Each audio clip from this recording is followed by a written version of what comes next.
In today's video, we return to the Gulf of Mexico, Gulf of America if you insist. We're going to look at the E&P companies. This is just a subset of TROVE Gulf of Mexico. Had my hair cut recently. So here is the Gulf of Mexico, and this is a sort of ready reckoner that we use, which basically shows the different regions of the Gulf, the names of the areas like Green Canyon and Mississippi Canyon, and also for those regions the two-letter abbreviation GC and MC. We have used the Bureau of Ocean Energy Management, or BOEM. We're looking at their 2025, the top 40 Gulf of Mexico leaseholders. Now, we've also chosen another 15 companies that we're going to review. Some old, some current, some are historic. There's the list, and without any further ado, we're going to go quickly through the list. At a high-level overview, if we look at the leased acreage comparison map, just to explain this, we have the difference between the acreage position in January 2025 versus January 2024. Blocks highlighted in green, well, they've had no change, essentially the same group. Black shows a decrease and red shows an increase. Looks like there's been a decrease in the amount of acreage held toward the Mississippi Delta and an increase in the west. This is how BOEM decided to have a look at them, and we're going to really concentrate on the top three and the bottom three as we go through the video. You can see all the companies in the top 40. So the three biggest, Shell, Chevron, BP, the three newcomers in some cases, but Petrobras, Cathexis, and Ofer. We've done a number of videos on TROVE, US Gulf of Mexico recently. Just to remind you, it is a huge, enormous Microsoft Excel file. You can access it online, you get instant access to updates, you can manipulate the data, we update the information in there, you tell us what you want added, and as best we can, we'll try and add it. There is a free trial ongoing, you'll hear more of that in a second. Well, we first told the world about our free trial of the TROVE Gulf of Mexico on the 15th of November. There was a video shown here, bottom left, released. It's about 20 minutes long, and we look at the ultra-high pressure development that have been happening of late in the last year or two within the Gulf of Mexico, and a whole lot more. On the 28th of November, which is actually 2 days from now, we'll have another video showing how to navigate around a trove, which is be useful for anybody who ends up taking us up on the offer of a free trial. Here, top left, the free trial, it's a trove. What is it? It's a technical database, a scouting service, an analog data source. It's a one-stop shop, all at the click of a button. In terms of the offer, well, it expires 31st of December. It's only an offering to the first 5 companies. We've already had some companies looking to start their free trial. Companies must hold an interest in the area or they're seeking entry into the basin. It's a trial for 3 months, so you get a good opportunity to use and get familiar with the power of TROVE. And finally, there's the opportunity to carry on with the subscription because these databases just keep getting updated on a daily basis at times. Ben did a recent video and he walked us around, showed us quite a number of these buttons. Well, today we're going to only concentrate on one. We're going to look at the companies in the Gulf of Mexico. And the reason we want to look at the companies is perhaps there's some M&A opportunities or A&D opportunities. Now, for those not familiar with the industry, M&A is mergers and acquisitions, A&D is acquisitions and divestment. So this is the page we're going to concentrate on, and we can see that there's lots and lots of information on here. Now, we're not going to go through all of that information. We're just going to pick out a few highlights. So on the left, we have an overview of some of the major players in the region, but we're going to walk through them one at a time. Now, American Midstream, as the name suggests, this is a midstream company. Anadarko, well, it was acquired by Occidental in 2019, so this is really sort of a history. Apache, we've got some various entries here. The first company to look at from the BOEM ranking is Arena. Now, they rank 12th in terms of current acreage held, measured in acres. They have 79 active leases. We can see the distribution of their acreage here. In the ownership percentage, you'll see that they have high equities on most of the blocks they have. Sometimes the white here is quite difficult to see, so we sometimes use this one below, which is a comparison between January 2025 and January 2024. The ownership changes. Black is a decrease, green is stays the same, red is an increase. Nothing too exciting here, but the acreage, it tends to be up on the shelf, not involved too much in the deepest of waters here. But that's the arena position, and we've got some information on the company as we go down through here. ATP, info information. Let's move on to Beacon Offshore Energy. Some information about the company here and looking at their acreage position. Beacon Offshore Energy focused really in the deep water, ultra deep water regions, in particular in the Walker Ridge and up here in the Mississippi Canyon. Ownership participation, sort of 25 to 50%, or occasionally, sometimes significantly higher. And in terms of change, well, they've dropped a lot of acreage in recent times in the Keithley Canyon, but still concentrating here in Walker Ridge, and have increased their position up in some of the Mississippi Canyon. Beacon have been increasing their acreage position pretty consistently over the last decade or so. Now, BHP, we've got an entry for them. Lots of information, shows what their position was, but now part of Woodside Energy following the 2022 merger. Well, BP, this is some information. This is kind of historic information, so we're looking back here at an older position map, this one dated 2013. BP are one of the companies who really have a pretty good regional acreage position. They rank third overall, and they have obviously lots of acreage here in the ultra deep water. They've got a major acreage position in Keithley Canyon, in Green Canyon, and up here in Mississippi Canyons. Nice trend. And over in the east as well. Now, how their position has changed? Well, there hasn't been much change over the course of the last year. There's been a few decreases here in black, but some increases shown in red. There's the overall acreage position. They dropped a lot of acreage in 2017, but since then it's been fairly steady.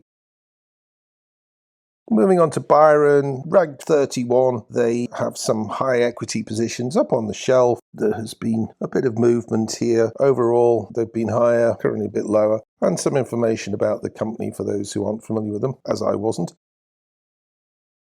Another one I didn't know, Cantium, looks like they're concentrating in and around in the sort of main pass and West Delta regions. They have generally high equity position, and their position's been fairly constant, slight increase over the course of the last decade. Some information underneath on that company. Cathexis, ranked 39. And so we're really struggling to see. There are some yellow blocks here and some white blocks here, so relatively low equity within the leases. They are increasing, and there's been a systematic increase over the last 5 years in their acreage position. Some information underneath there. Chevron, well, here's some older Chevron material showing some of their assets through time. If we move on down through here, we get to the current position. A good spread of acreage here, which relatively high equities within the leases. In other areas, they've gone for the sort of 25 to 50% sort of acreage. Well, good spread. And if we see the changes that have been made, well, there's obviously this interest here in the last year or so in the East Breaks region. There have been a lot of increases and a few leases let go in Green Canyon, and right across the region, they've got a steady position. The overall graph shows a little bit of a dip, and now it's on the rise again. At this time, Chevron and Hess are reported separately. I don't know if that's going to change in the future. CL&F is a small company, some information on them. CNOOC, well, that's now INEOS. They've sold their assets to INEOS, the UK-based explorer. Just a few assets in here. And if we look at the change, it's been pretty steady. Though CNOOC did have a large acreage position, and they've sort of wound that down here by 2020. It's been relatively stable since then, and there's information about the acquisition of oil and gas assets. Cobalt, well, that's now defunct, so there is information all about Cobalt in there.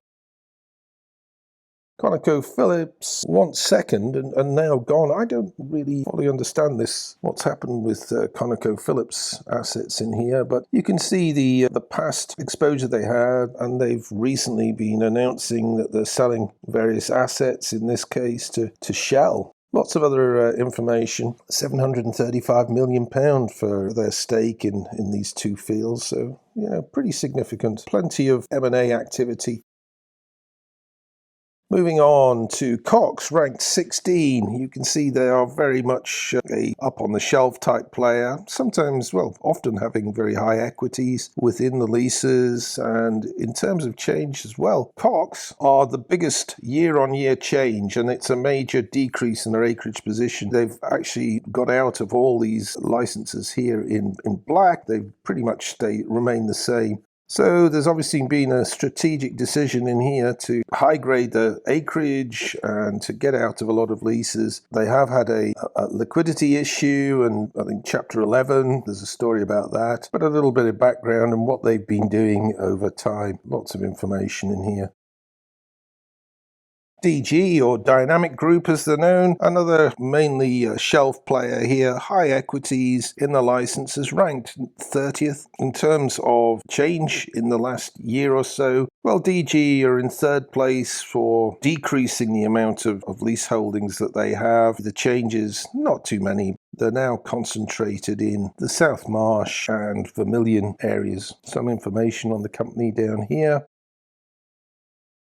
Ecopetrol, some background information on the company down here. They're ranked 27th, concentrating on Mississippi Canyon. They have low to moderate ownership percentages within these leases. If anything, they have over time decreased their acreage position. They've held firm in much of Green Canyon and Mississippi Canyon, but they seem to have dropped a lot of acreage here in DeSoto Canyon. Background on the company, lots of information about Ecopetroleum. E&I, we've got lots on E&I, sort of the history of what they've been doing throughout North America through time. This is their position back in 2013. The recent situation here, they're ranked 24th. Lots of acreage held in Mississippi Canyon and in Green Canyon, varying levels of equity within there. Their situations pretty much remain the same. Again, back in 2016, they held a lot of acreage. That's declined through to 2020, and since then, it's been fairly static. They're also, of course, involved in the Mexican part of the Gulf of Mexico. Enven Energy, it was acquired by TotalEnergies, so this in for just historic interest, showing where Enven were involved and what's been going on through time. So here's the 2022 TotalEnergies press release on the acquisition of Enven Energy Corporation. Now, Equinor, they were formerly known as Statoil, so we've got some historic information in here. And moving on down, this is the situation dated 2017. In 2025, they were ranked 11th, predominantly in the deep water to ultra deep water. They've got varying ownership percentages in the various leases, active in 116 leases. Equinor have decreased their acreage position between 24 and 25, more than all but one company in the top 40. There's been this recent drop, and most of the acreage that's gone is from East Breaks. Now, Alaminos Canyon, fairly steady holding in the Walker Ridge area. The Green Canyon increases in Garden Banks, steady in Mississippi Canyon region. Equinor seem to have shifted their focus over towards the eastern areas. So clearly a major shift of strategy away from this western planning area and concentrating on the central planning area. Now, ExxonMobil, at the time this article was written, the third largest acreage holder in the Gulf of Mexico. You can see the position. This is the 2012-2013 position. Some background information, but now we see in 2025 their lease holding is concentrated up in the shallow water in the High Island, Galveston and Brazos regions. They do have some smaller equities in the deep water, ultra deep water regions, but you can see in the main they've actually been decreasing their held position in those areas. they've been steady in here for a little while. So obviously this large tract of acreage has been picked up in the sort of 2023, 2024 sort of timescale. Was a decline and then another change, looking at perhaps new plays, new opportunities in those regions there. Fieldwood Energy, well, we've got lots of background historical stuff. They're ranked 15th, predominantly up on the shelf, all around the Mississippi Delta region. How have things changed in the last year or so? Well, overall, they've seen a decline. Perhaps it's sort of bottomed out of late. If anything, just losing a few leaseholds here over towards the western part of the acreage portfolio. Focus ranked 28th, mainly on the shelf here, scattered around. They're active in 12 leases, and that's been a sort of similar level for the last 3 years. There hasn't been much change, a slight increase here and a slight decrease over in here. Information on the company. Didn't find an awful lot online for Focus. Genesis Energy, well, pipeline company in there just for general information. Gulf Slope Energy, they're sort of focused on exploring in water depths of less than 450 foot, so all up on the shelf region, but some deep water, predominantly in Louisiana. Some information about the company there. They aren't featured in BIRM's listing. Hess still reported separately from Chevron in the BIRM report. Some background, some older Hess material through time, and then if we look at the latest position, they've got a good scattering of acreage, Mississippi Canyon and Green Canyon, and some high equity stakes in Walker Ridge. They've been relatively consistent with their acreage holding over the last decade or so. A few increases, a few decreases, nothing too exciting in there. Now, Houston Energy, some of the assets that they're involved with, a map showing some of the fields that they have an equity position in. The ones in yellow are the HE leases. Ranked 26. Difficult to see on this map because it's all these little white blocks. Relatively low equity position in all the leases. And how's that changed through time? Well, through the last decade, they've more or less kept at a steady sort of acreage position in terms of acreage leased. They've had some decreases in black and some increases in red. Mississippi Canyon seems to be an area that they are favoring at this time. Juno, well, it's a shallow water explorer, many in Eugene Island, some here in Vermilion. Smaller company, some information on it. Cosmos, in 2018, it required DGE, so some information on that acquisition. And in terms of the current leased acreage, ranked 22nd. These blocks mainly in yellow here, some white, so they're less than 25 or 25 to 50% ownership through time. They have been decreasing their acreage holding. Some increases down here in Keithley Canyon, Walker Ridge, but some decreases in the Mississippi Canyon region.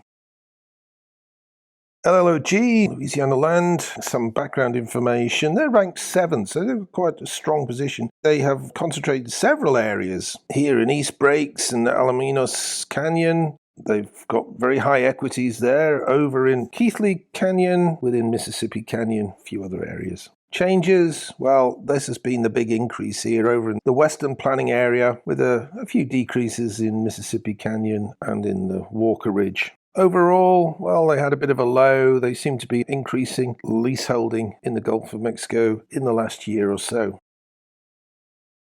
Marathon, well, were a player acquired by ConocoPhillips in 2024. Some information about what Marathon held.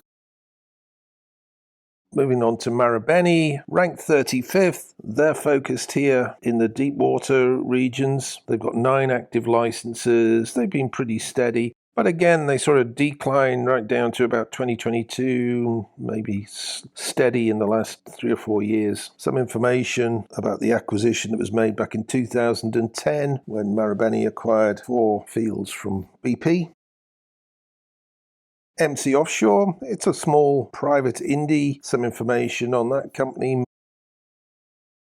Murphy, ranked 14th. They're in central and eastern planning area. They have mainly deep water, ultra deep water opportunities, varying percentage holdings in the various leases. Changes, they too seem to have dropped a lot of acreage here in DeSoto Canyon, with increases in Atwater Valley and Green Canyon area. Some information on the fields that Murphy are involved in there.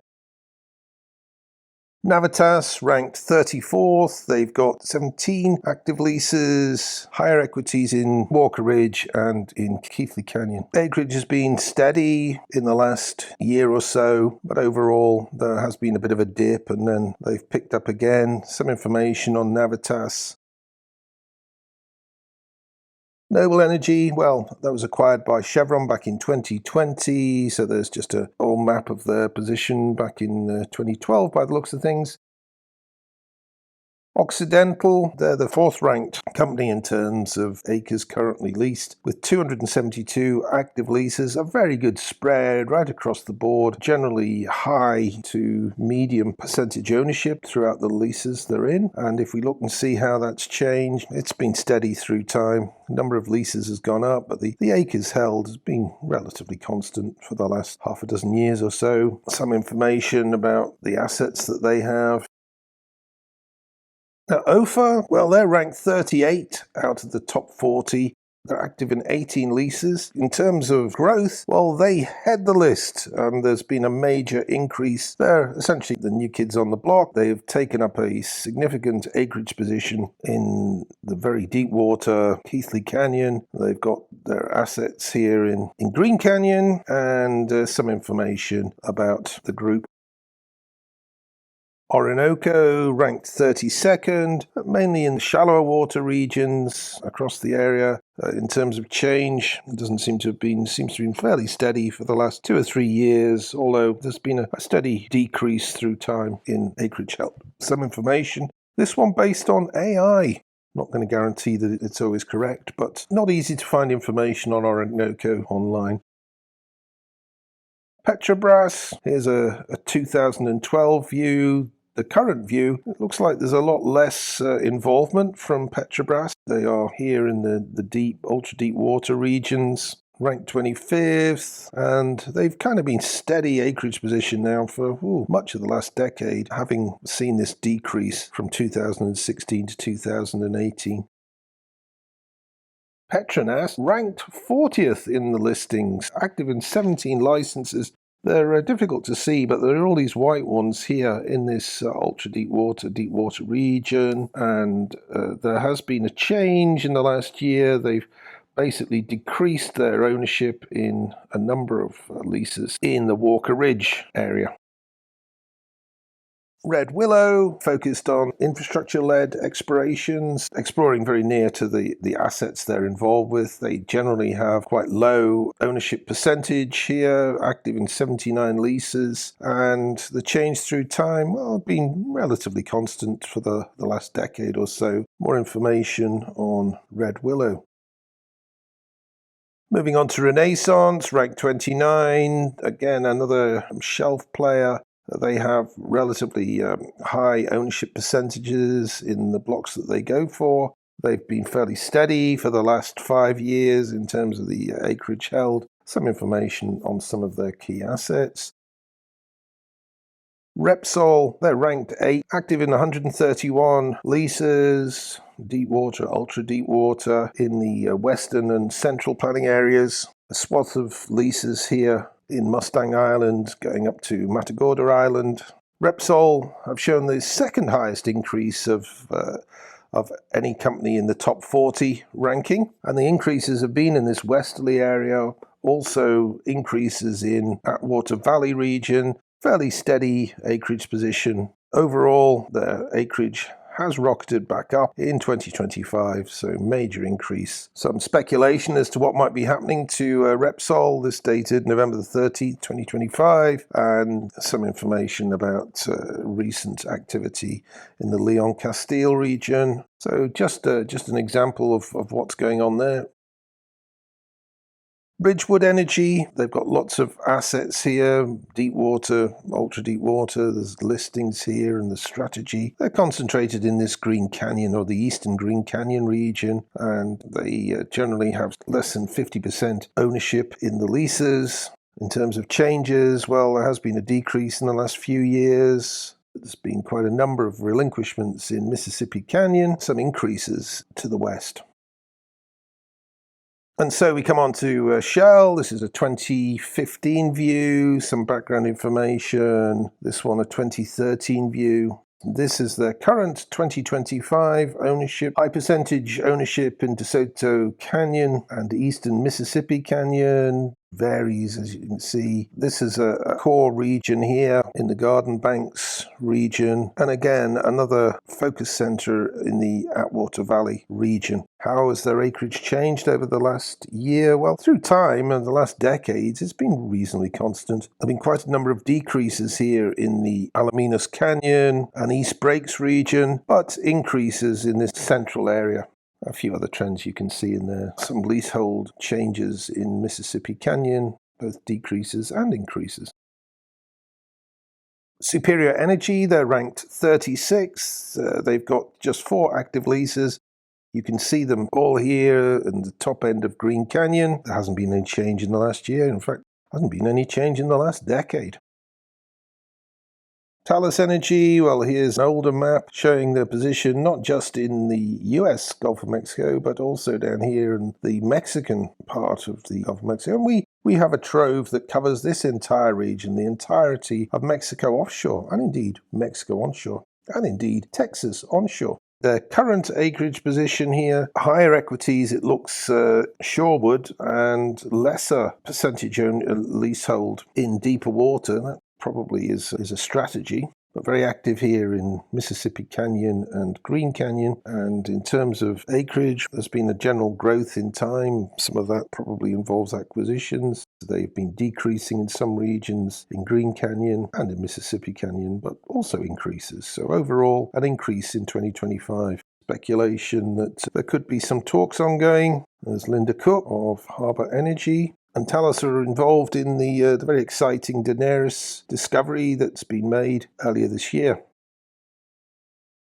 Now, TotalEnergies, or well, it looks like they're called Total in the region. You can see the acreage position here back in 2012. Now you can have a look in 2025, so it's gone from having a very, very extensive acreage position or leaseholding, now very focused and concentrated. The highest percentage ownership in Garden Banks, lower percentage ownership in Green Canyon and Walker Ridge. Changes through time. Total have been, over the course of the last decade, rationalizing and reducing the leaseholding in the Gulf of Mexico. Some increases here in Walker Ridge, but bigger decreases here in Green Canyon and Garden Banks. But an article here from June 2025, and it talks about TotalEnergies entering 40 Chevron-operated exploration block, looking to explore again. So perhaps another change of strategy and looking for lots of exploration opportunities. So here's information about the company and what's been going on in recent times. W&T Offshore, been involved in a series of acquisitions in the Gulf of Mexico over the years. This is an older view of the leaseholding, and if we move on to where they are today, generally they have a high percentage ownership in the leases, tends to be up on the shelf more so. Changes, well, there's some growth overall in the last year, acquiring acreage here in West Delta and Main Pass areas. So W&T Offshore is a Houston-based oil and gas producer, and back in January 24, they acquired 6 shallow fields for $72 million. Now, Walter Oil and Gas, this is some history. Currently, they look like they're a lot more focused here in Ewing Bank, Mississippi Canyon region, and onto the shelf. It's been fairly steady, minor growth in the last 2 or 3 years. Did hold a bigger acreage position a decade ago. Some articles featuring Walter. Westlawn, ranked 33. Difficult to see their acreage, but here it is in Mississippi Canyon and Green Canyon. relatively low percentages, but they're the third biggest change in the last year, so they have increased their leaseholding in predominantly the Mississippi Canyon area. Some information about the company. And finally, Woodside Energy. They acquired BHP back in 2022. Currently, they're focused here in Garden Banks with varying percentage ownerships. In terms of the changes, well, they've been fairly steady. They've only been involved here for data from BOEM for the last 3 years. Some increases over in the west, but generally a steady acreage position. Some information about BHP down below. So that concludes our whistle-stop tour. And all we've done out of all the information in our trove is we've looked at just the companies. Of course, this is the powerhouse for Trove. When we come in here and we look at all those fields that we have lots of information on, they score a 3 or a 4. We've got things like Gemini, lots of information. We've got Gomez. We've got Guadalupe. Gunnison.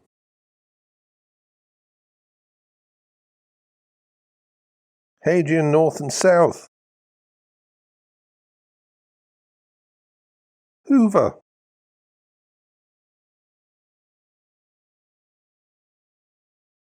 Independence.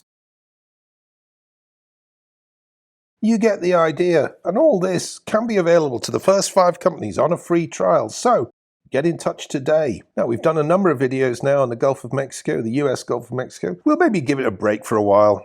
Thanks for watching, and we look forward to having you back in our channel before too long. Remember to subscribe, give us a thumbs up, ring the bell, visit our website, and drop us a line.